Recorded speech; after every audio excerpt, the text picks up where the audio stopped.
Bem-vindos à Sociedade 5.0.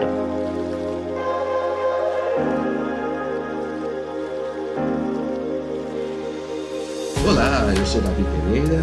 E eu sou Douglas Taube. Bem-vindo ao episódio 5 do podcast sobre Sociedade 5.0. No episódio anterior, falamos sobre definições e conceitos de cidades inteligentes. Foi um banho de cultura do Marcos Vaz, não foi, Douglas? Com certeza, fantástico. Nessa segunda parte aqui do nosso bate-papo, vamos falar um pouco de benefícios e desdobramentos em termos cidades inteligentes. Vamos escutar um pouquinho. Quais são os benefícios que a sociedade, pessoas, governos e empresas poderão usufruir com a plena implementação de cidades inteligentes? Essa é a pergunta de $1 milhão, né? A resposta é a resposta de 10 milhões, né? Fica até difícil fazer uma lista desses benefícios, né? Eu acho que ao longo da história da humanidade, né, a humanidade vive ciclos, né? A própria iniciativa que vocês aí brilhantemente estão conduzindo para discutir a questão da sociedade 5.0, quer dizer, de tempos em tempos a humanidade inventa lá alguma coisa absolutamente fantástica que num primeiro momento pode causar uma certa estranheza, mas depois todo mundo percebe que aquilo é uma coisa boa. O que a gente está falando de cidade? O que está no coração da cidade inteligente, olhando do ponto de vista de tecnologia, né? O coração da cidade inteligente bate na internet. Em outras palavras, o coração da cidade inteligente é a internet. Então, antes de entrar aqui na sua pergunta, eu diria o seguinte: cidades menos equipadas com recursos de internet têm menos chance de desenvolver essa, entre aspas, inteligência da cidade. Nós aqui nos grandes centros somos usuários dos dispositivos móveis, né? Quanta coisa você faz no seu celular, no seu tablet, né? Você já não vai mais à agência bancária. Talvez você vá lá para tomar um café com o gerente, ou pedir alguma linha de crédito, alguma coisa parecida. Muitas coisas você já faz do conforto da sua casa, né? Então vamos pensar na maioria das cidades, ou mesmo nas grandes cidades. Quando você precisa de um alvará, você tem que se deslocar até um posto da prefeitura. Geralmente, né, exceto São Paulo, que tem uma experiência exitosa com essa história do poupa-tempo e tudo mais, então você às vezes tem que vencer grandes distâncias para ir lá ser atendido. Vamos pensar aqui a questão do serviço de saúde, né? Muitas vezes a pessoa tem que se deslocar de um ponto distante do ponto de atendimento para ir lá. Aí vai lá, faz a agenda, depois volta para casa, depois de um tanto de tempo, tem que voltar lá, aí recebe lá na porta da unidade de atendimento a informação que foi cancelado, enfim. Quais são os benefícios que isso pode trazer? Não, você tem alguns benefícios que são próprios da sustentabilidade, né? Por que o cidadão tem que ir pessoalmente a um posto de atendimento para resolver uma determinada questão? Por que o cidadão, né, a mãe do aluno, tem que ir lá na escola só para receber o boletim do aluno? Por que para a mãe do aluno fazer a matrícula do garotinho ou da garotinha lá na escola, ela tem que ir lá pessoalmente, às vezes enfrentar fila? Então, essas coisas todas elas vão acabando, elas vão minando a qualidade de vida das pessoas, elas vão minando a paciência, elas vão aumentando o distanciamento entre o tomador e o provedor de serviço. Então, quando a gente coloca essa evolução da tecnologia, e aqui não quero dizer que a internet das coisas não são coisas importantes, lógico, são absolutamente importantes e necessárias. Mas quando você vai para uma coisa mais elementar, você percebe que o benefício ele é extremamente potencializado. É lógico, a gente tem situações de muitas cidades brasileiras em que, né, essas modernidades não são lá muito bem vistas, etc, etc. Mas a gente tem que considerar que nós somos hoje 200 e poucos milhões de habitantes, quase 260 milhões de terminais móveis inteligentes nas nossas redes de telecomunicações. O governo federal tem feito algum esforço, já não é de hoje, em levar a internet para esses pontos. Então, os benefícios são inúmeros, né? melhor exercício da cidadania, de você ter canais mais efetivos para a demonstração dos resultados dentro dos melhores princípios de governança pública. Você passa a ter o cidadão mais engajado, mesmo que por meio digital, com as questões que envolvem a cidade. Você passa a oferecer serviços de forma mais eficiente. Você tem, inevitavelmente, uma decorrência dessa eficiência, a redução dos custos de operação da cidade. Você passa a ter ali na palma da tua mão, você, gestor público, dados que te permitem ser mais assertivo na tomada de decisões. Você começa a colocar a cidade numa cena global, permitir que essa cidade possa se colocar em padrões aceitáveis de competição por recursos técnicos, financeiros, principalmente por recursos humanos, cidades que propiciam melhores serviços, melhores infraestruturas, que têm uma dinâmica urbana em qualquer tamanho que seja. Elas passam a ser cidades mais desejadas por investidores. Você vê o que acontece em algumas cidades do Brasil, particularmente no estado de São Paulo, em que essa visão do uso da tecnologia, né, aliada a uma visão de modernização da dinâmica urbana, quanto de riqueza essas cidades estão produzindo, né? Eu não vou aqui mencionar nome de cidade sob pena de esquecer alguma e ser injusto, né? Então os benefícios, Douglas, são inúmeros: controle, eficiência, proximidade com o cidadão, a inclusão digital, mais do que a inclusão digital, né?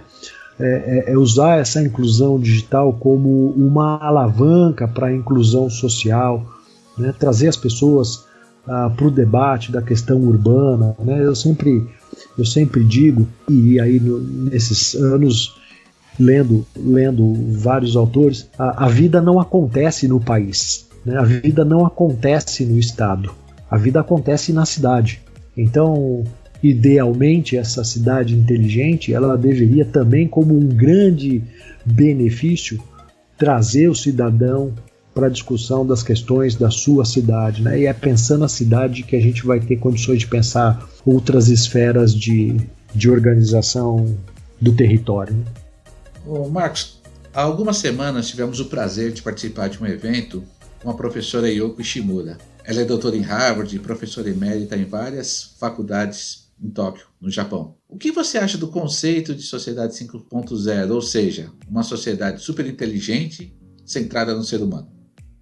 Eu quero aqui antes fazer um comentário, né? Eu tenho tido alguma dificuldade de localizar a versão das coisas, né? Então a gente está na indústria 4.0 pilotada pela sociedade 5.0.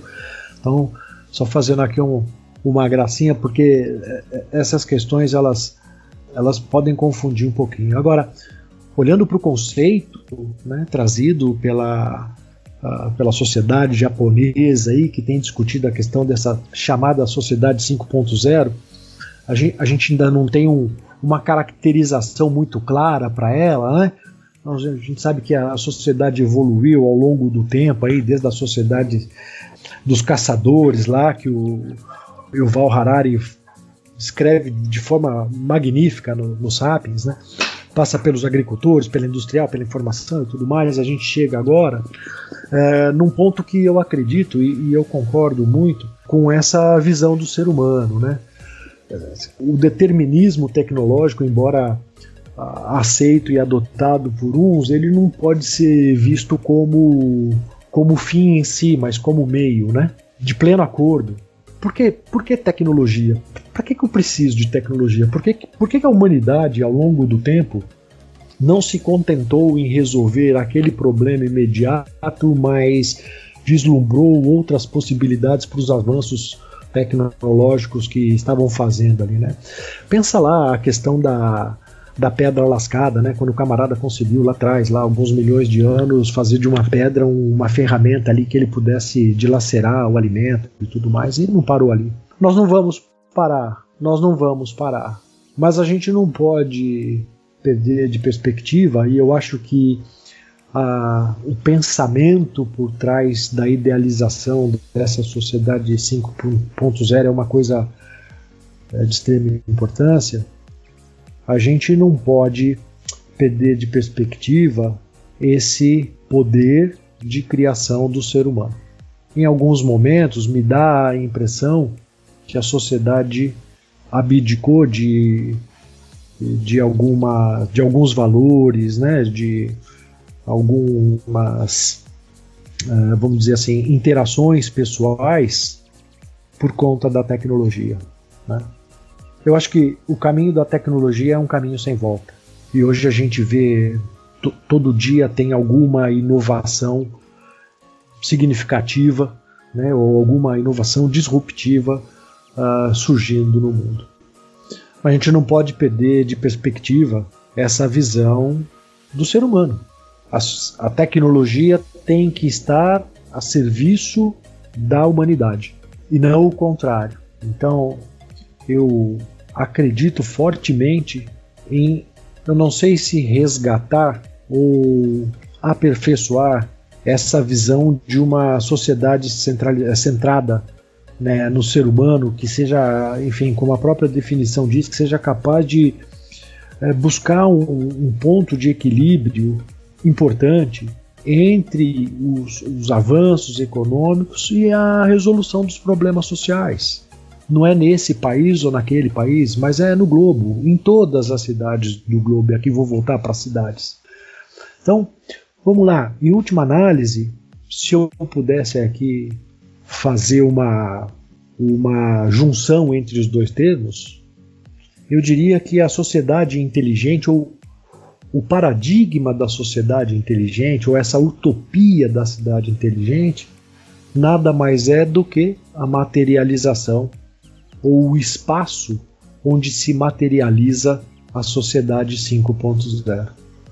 Ou seja, o uso da tecnologia, o uso de boa tecnologia, de tecnologia razoável, aplicada com foco exclusivamente no ser humano, no desenvolvimento humano, ou seja, na resolução das questões sociais e no avanço das questões econômicas. Então, tenho essa visão, compartilho, acho que essa questão da sociedade 5.0 é um debate necessário, é um debate que precisa ser feito dentro dos princípios de razoabilidade, de que tecnologias que a gente está falando e tudo mais, e a visão do ser humano, a visão desse movimento todo, olhando a sobrevivência. Sobrevivência não é só continuar respirando e o coração batendo, não, né?